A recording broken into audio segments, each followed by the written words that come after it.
کہ اس کے سامنے ایک لمبی کار آ کھڑی ہوئی اور اس سے ایک ڈھول نما پیٹ اور گنجے سر والا ساہوکار باہر نکلا اور اس نے حقارت کے ساتھ اس مسکین مزدور کو دیکھا اور بولا، تو کتنی دیر سے آگ تاپ رہا ہے؟ مجھے یقین ہے کہ تو سارا دن آگ ہی تاپتا رہا ہے اور ذرا برابر کام نہیں کیا۔ نہیں جناب، اگر آپ دن کو چکر لگا لیتے اور مجھے کام کرتا دیکھ لیتے تو آپ کو یقین آ جاتا کہ میں نے بہت سا کام کیا ہے۔ تم میرے ساتھ بحث کرتے ہو اور مجھے بے وقوف بناتے ہو۔ نہیں جناب، میں سچ اور حق بات کہتا ہوں اور سوائے اللہ کے کسی سے نہیں ڈرتا۔ آج سے تو کام سے فارغ ہے، آئندہ یہاں کام کرنے نہ آنا، یہاں سے چلا جا اور کسی دوسرے کو بے وقوف بنا۔ اللہ تجھے سلامت رکھے۔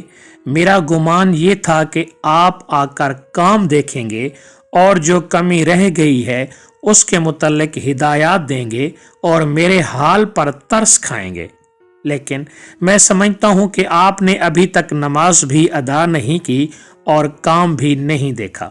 نکل جا یہاں سے، میں دیکھوں گا کہ تجھے میرے علاوہ اور کون مزدوری پر رکھے گا۔ اللہ روزی دینے والا ہے اور وہی فراہم کرے گا، بندہ کچھ نہیں دے سکتا۔ یہ کہہ کر اس نے سلگتی آگ چھوڑ دی اور بغیر مزدوری لیے چل پڑا۔ اس کے پاس تن کے کپڑوں کے علاوہ کچھ نہ تھا اور یہی کپڑے اس کا اوڑھنا بچھونا تھے۔ اس نے کچی اور ٹھنڈی کوٹھڑی کو الوداع کہا اور خالی ہاتھ چل پڑا۔ بوڑھے بزرگ نے یہ منظر اپنی آنکھوں سے دیکھا اور اپنے کانوں سے سنا اور اس کے بدن میں حرارت پیدا ہوئی اور وہ اس صورتحال کو برداشت نہ کر سکا۔ اس نے اپنی نوجوان پوتی کو آواز دی، بیٹی ادھر آؤ اور اس نوجوان کو بلاؤ جو سڑک کے کنارے کنارے جا رہا ہے۔ دادا جان، میں اسے کیسے بلا سکتی ہوں؟ وہ تو اجنبی نوجوان ہے۔ بیٹی جلدی کرو ورنہ وہ آنکھوں سے اوجھل ہو جائے گا۔ نوجوان پوتی الیکٹرک سیڑھی کے ذریعے جلدی سے نیچے اتری اور مسکین مزدور کے پیچھے تیزی سے دوڑنے لگی اور اسے راستے پر جا لیا اور اس سے کہنے لگی، معاف کرنا بھائی، میرا دادا آپ سے ملنا چاہتا ہے، آپ اس کے پاس چلیں۔ نوجوان حیرانی سے بولا، مجھ سے ملنا چاہتا ہے حالانکہ میرا اس سے تعارف ہی نہیں۔ معاف کرنا بہن، وہ کہاں ہے اور مجھے کیسے جانتا ہے؟ وہ آپ کو جانتا ہے اور آپ سے ملنا چاہتا ہے۔ نوجوان نے انتہائی شرمندگی کے ساتھ اس لڑکی کے آگے چلنا شروع کر دیا۔ جب وہ بوڑھے بزرگ کی بلڈنگ کے دروازے پر پہنچا تو اس نے لطیف سی مسکراہٹ کے ساتھ اس کا استقبال کیا اور کہا، نوجوان میرے قریب آ کر بیٹھو اور مجھے اپنا ماجرا سناؤ۔ محترم، آپ مجھے پہلے کبھی نظر نہیں آئے، آپ مجھے کیسے جانتے ہیں؟ میں آپ کو اس دن سے جانتا ہوں جس دن سے آپ نے اس نئی بلڈنگ میں کام کرنا شروع کیا۔ چند منٹ پہلے جو کچھ ہوا آپ کو اس کا علم ہے؟ ہاں، اور اسی لیے تو میں نے آپ کو بلایا ہے۔ نوجوان نے سر نیچے جھکا لیا اور اس کی آنکھوں سے آنسو بہنے لگے اور وہ یوں گویا ہوا، اے محترم بزرگ، میری سمجھ میں نہیں آ رہا کہ میں آپ کو کیا بتاؤں۔ میں حلال روزی کی تلاش کرنے کی غرض سے اسلامی عربی ملک چھوڑ کر یہاں آیا ہوں۔ بیمار والد اور بوڑھی والدہ اور بہنوں کا میں وحد کفیل ہوں۔ میں اپنی محنت کی اجرت کو اپنے اوپر خرچ کرنے کی بجائے ان کی طرف بھیجتا ہوں اور اس سلسلے میں جتنی مشقت برداشت کرتا ہوں اس کا آپ کو خوب علم ہو چکا ہے۔ مجھے اس سلسلے میں جتنی مشقت اٹھانی پڑتی ہے اس کا شکوہ کرنا حرام سمجھتا ہوں، لیکن مجھے دکھ اس بات کا ہے کہ اس طرح سے حلال روزی کمانے والے کو حقارت کی اور یہ گھٹیا سلوک کرنے والے کوئی کافر یا ملحد نہیں بلکہ ہمارے مسلمان سیٹھ ہی ہیں۔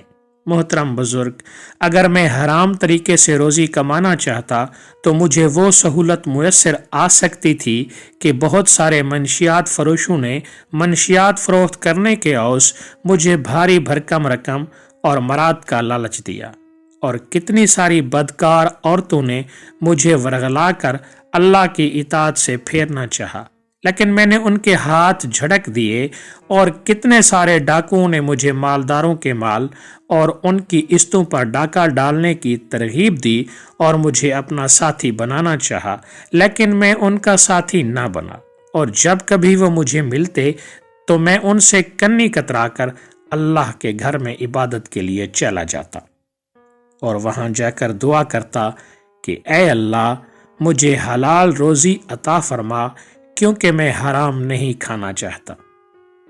اس کے بعد میں قرآن کی تلاوت کرتا تو اپنے دل میں سکون محسوس کرتا اور روزی کمانے کے لیے نکل پڑتا، اور اس کی خاطر حلال کسب میں آر محسوس نہ کرتا، اگرچہ لوگ اسے کتنا ہی حقیر سمجھتے ہوں اور کم مزدوری کی وجہ سے اس کے قریب نہ جاتے ہوں۔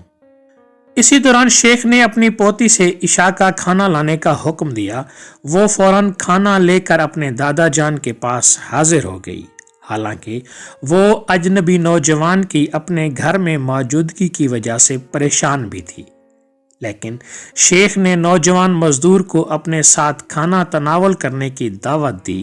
جب نوجوان نے کھانا کھا لیا تو اللہ کا شکر ادا کیا اور واپس جانے کی اجازت طلب کی، لیکن شیخ نے اسے اپنے پاس بٹھا لیا اور اس سے میٹھی اور نرم گفتگو کرتے ہوئے کہا، اے نوجوان، تو نے جو یہ باتیں کی ہیں اگر سچ اور حق ہیں تو بہترین مسلمان ہے، اور میں چاہتا ہوں کہ تیرے ساتھ رشتہ داری قائم کر لوں۔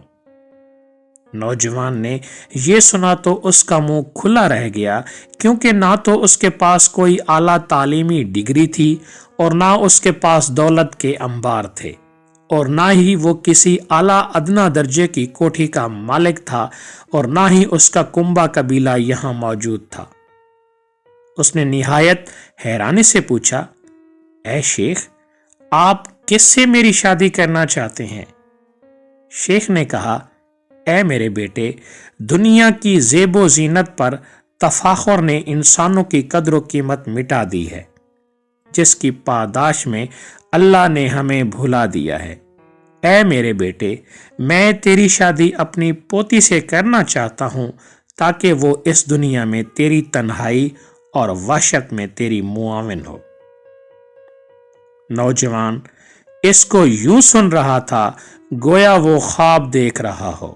اس نے اپنی آنکھوں پر اچھی طرح ہاتھ پھیرا اور اسے حقیقت سمجھتے ہوئے بولا، یہ کیسے اور کہاں اور کب ہوگا؟ شیخ نے کہا، انشاءاللہ صبح ہم رجسٹرار کو بلا کر عقد رجسٹر کروا لیں، آپ یہیں رات بسر کریں، لیکن عقد سے پہلے لڑکی سے اس کی موافقت ضروری ہے۔